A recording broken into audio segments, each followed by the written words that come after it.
In today's episode, we're going to be talking about Bridge to Terabithia, while I continue building a castle in our Minecraft world, as well as meeting our new friend Felipe.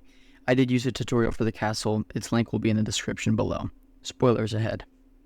I feel we all have movies that we completely misunderstand as kids, and then when you grow up, the only reaction you have is, wow, I completely missed the point of this film.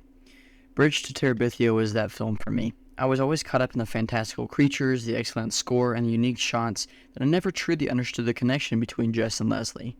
But all these years later, now that I've had tons of personal experiences and have opened my mind to learning from films, I think I finally understand Bridge to Terabithia. It's a movie about people and their journey through life.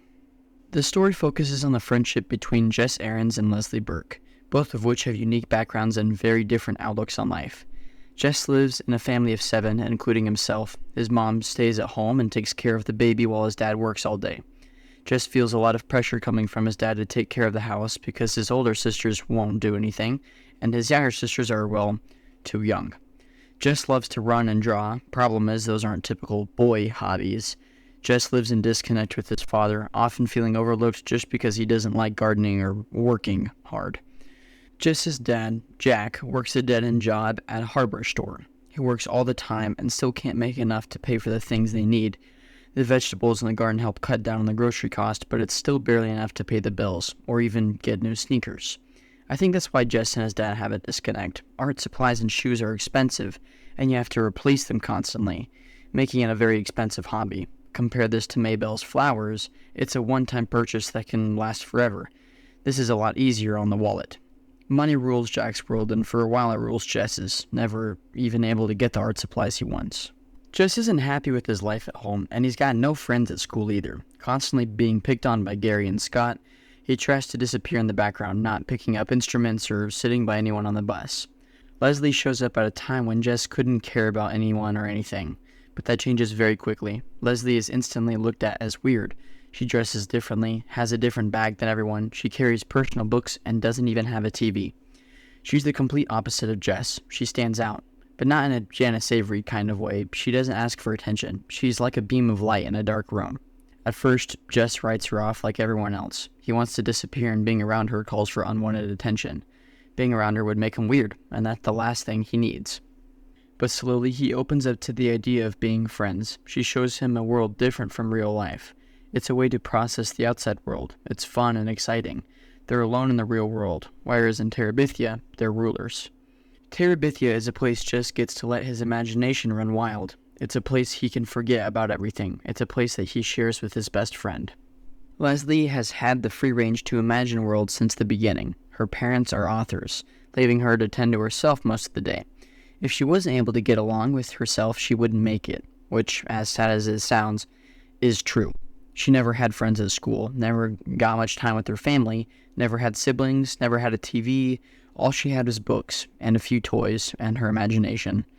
But what's the point in creating worlds if you're the only one living in them? That's why she needed Jess. From the beginning, she saw that he was different. He was quiet but polite. He cared deeply for his hobbies. He was an excellent artist, and he didn't make fun of her for not having a TV.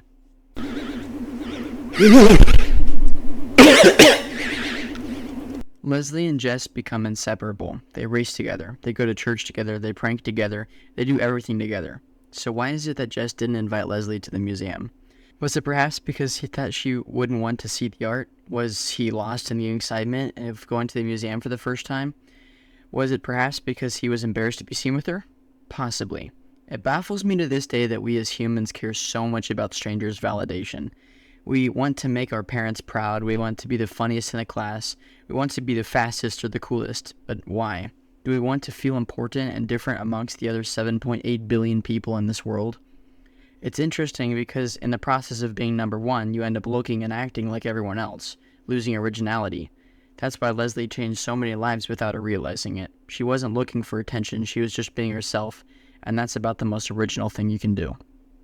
Janice Avery is a perfect example of living up to this lie. In the attempt to be the most popular at school, everything falls apart and she hits rock bottom. Her insecurities of her home life project onto her school life, and when everyone finds that out, it's game over.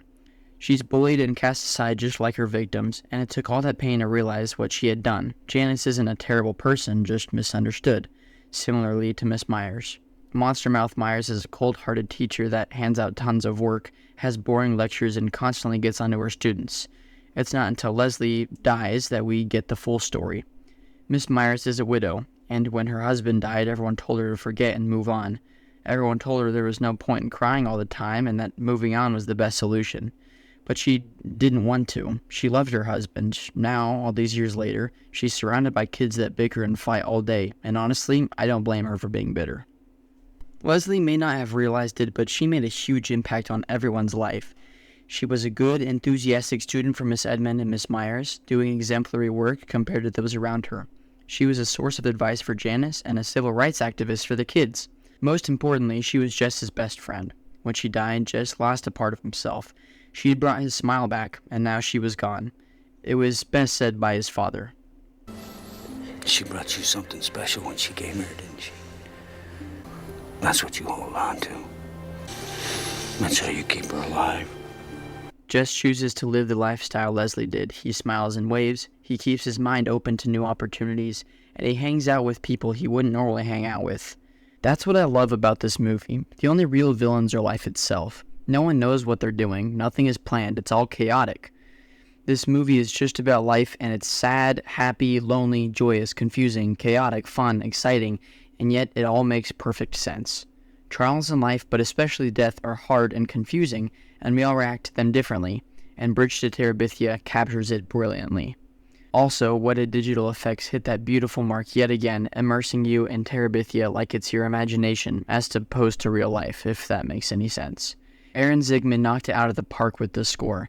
It's epic and sad, and I'm all here for it.